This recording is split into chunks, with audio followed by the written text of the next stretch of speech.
All right, so how is everyone doing? I wanted to talk about something. It's one of those things that's always on my mind, and it's about quality and versus what you get for what you pay for, and really at the end of the day, is it worth it? By that I mean boutique guitars. At the end of the day, are boutique guitars really, really worth the money that you spend on them? Um, I don't know. I don't know. It's a very complex question, and it's also kind of an individualistic type of analysis. There are a lot of factors in the way you're going to answer this.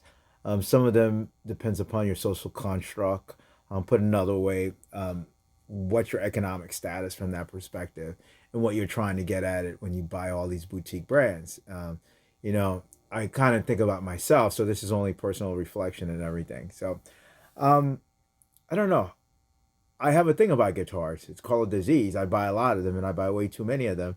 And lately, as I get a little bit older, I'm not getting any richer or anything like that. Or maybe I am because kids are getting out of college and all that other stuff. But I'm buying higher end guitars and getting rid of lower end guitars. So if you see the evolution of this channel, some of the guitars I've tried have been things like Tajima guitars, Grote guitars.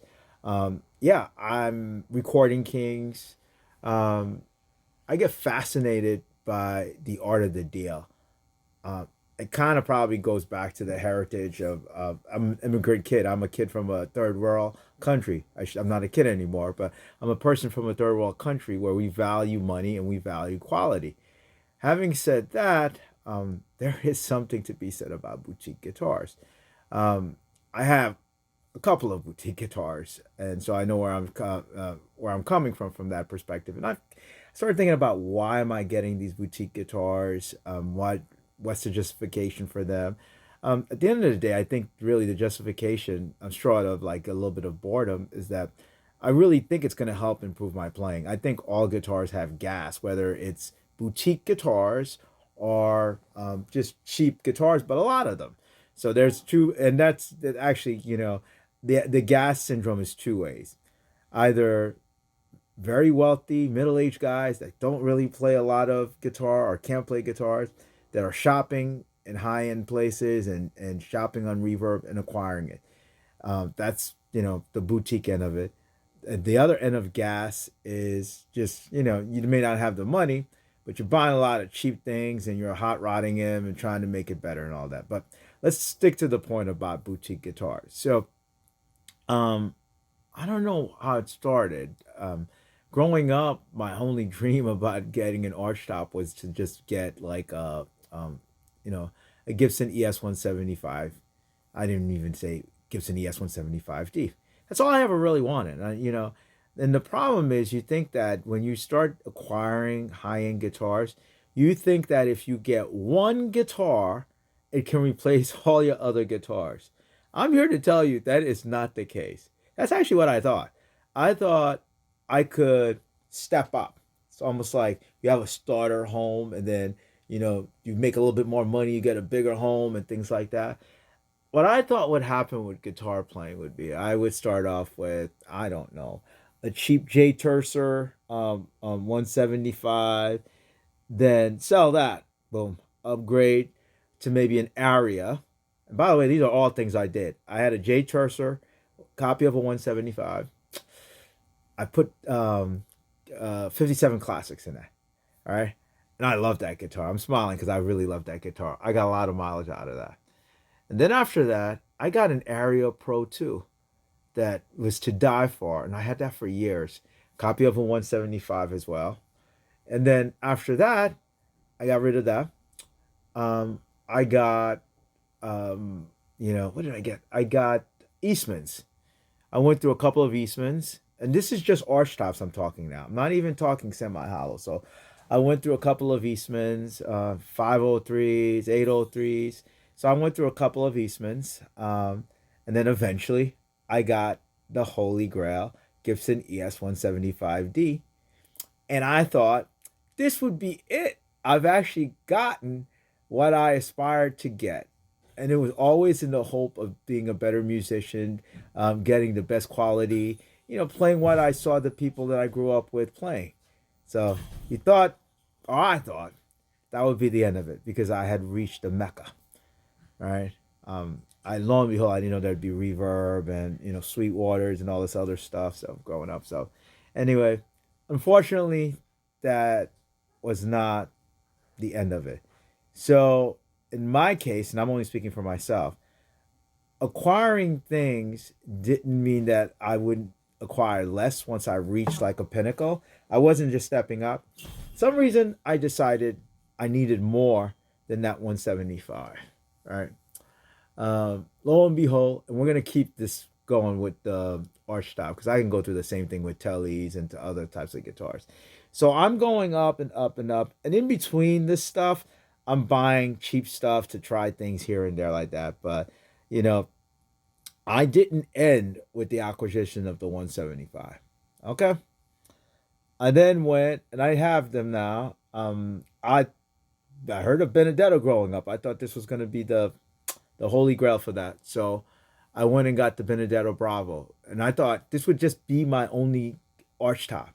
Would be the Benedetto Bravo. I was good. I was good to go. I was good to go. And I actually did a video on this, sold or traded in the 175. I missed that. I went back and got it. So I didn't just keep the Benedetto Bravo. Now I have the 175 and the Benedetto Bravo. Whoop-hoo. You would say lucky guy, lucky guy.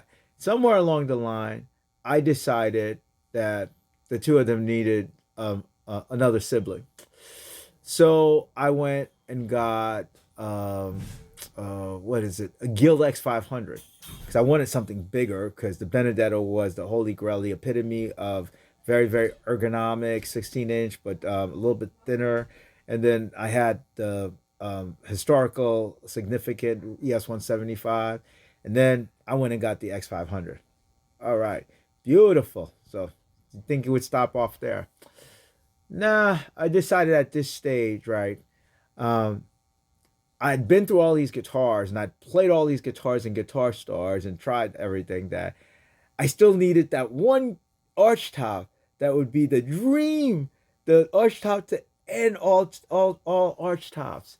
And that would be my own arch top that I would sort of like commission and get a luthier to kind of construct, and that here hence my Lombardozzi, right?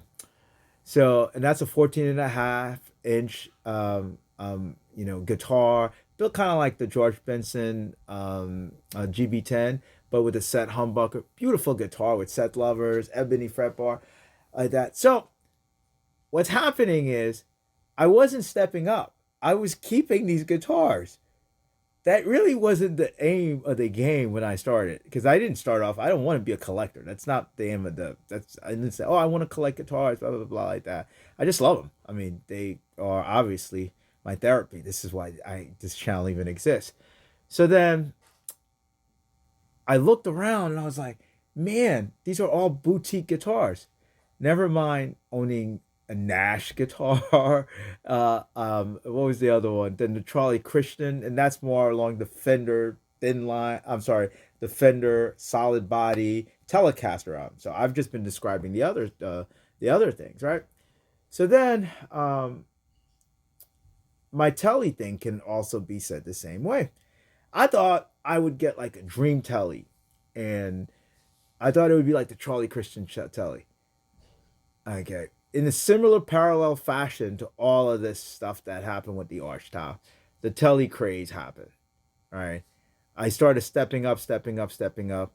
And lo and behold, I looked around at some point. I had all these tellies, and I didn't just have all these tellies. So, in other words, the latest one is, where is this? Is this thing? Ah, isn't this gorgeous? Fender American Original 60s Telecaster. Just gorgeous. Look at the binding on this thing. Just beautiful. Now you know why I have this disease, right? So what's happening is I'm upgrading to all these boutique instruments. And to a certain extent, some of them I'm getting rid of, but for the most part, I'm not. I'm keeping them because I have a hard time letting some of them go. And in craziness, sometimes I trade something in, and all of a sudden I regret it. I'm calling up the music store, seeing if anybody's bought it. If they haven't bought it, I rush back there. I say, "Give me that." I don't even care if I pay more money than I got in the trade in, and I just take it back. And I'm like, "Oh, I'm so happy! I'm so happy to have you." And then I put it back. So anyway, so at the end of the day, I'm still trying to answer the question: uh, does boutique guitars really do they make you play better? Um, I don't know. It depends. Is it a neurosis? Is it a psychological disorder of sorts? It depends. Like this thing. Oh, I totally forgot about this. Lost the train of thoughts. So this is not a PRS. I swore on this channel I would never buy a PRS. I didn't swear on it, but PRS. I did the same thing with Les Paul, and I ended up with some heritage guitars like that. So how did this? I end up with this. This is a B3 SL Deluxe. Crazy guitar, crazy guitar. It looks like a PRS. I think this guy, I don't know, PRS should sue him or whatever, but it's a boutique guitar. It's a boutique guitar with Lawler pickups. Thing weighs 6.8 ounces. Has tone for days. You can get it's kind of like an arch top because it's there's no center block or anything like that. It's just basically all hollow. Okay. Carved inside and things of that nature. So it's a beautiful guitar. It plays like a dream. It probably should be the only guitar I have. Any of the guitars I own should probably and could be the only guitar. This could be my only guitar. It should be my only guitar. Ladies and gentlemen, I own one cello, and I've been trying to learn the cello and been studying, and I own one cello and two cello bows. I wish I could get that way with guitar. Okay. Still haven't answered the question: are all these boutique instruments worth it? No, I'm saying. If you put a gun to my head, I'd say no, because my growth as a guitarist, even though I'm not a professional musician, occurred when I didn't have all these guitars. So I don't know. It's something else that goes on from that perspective. I still like it. I enjoy it. They give me comfort, and and I do see improvement as a result of some of these instruments. The ergonomics of this thing is crazy. I never really played a lot with a strap. I can do this. Look at that. It balances really beautiful. It sounds great and things of that nature. So, at the end of the day, I do not think that all of these boutique guitars are going to lead me to become a better player. A good guitar will, and practice will. Okay. Does that mean I'm going to stop? No, probably not. I enjoy it. Nobody wants to stop what they enjoy. And as long as you're not hurting anybody, I'm not being put out on the street, bills are paid, kids' tuitions are paid, I have I think a nice life, healthy, and that's all that matters. And at the end of the day, we try to enjoy ourselves. And yeah, that's all I do when I play this guitar, try to enjoy myself. I don't care about the rhythm. I don't care about all the music if the notes are right. As long as I'm happy, that's all. It's all about that. All right, then. Thank you for the therapy session there. All right. As usual, practice, practice, and practice some more.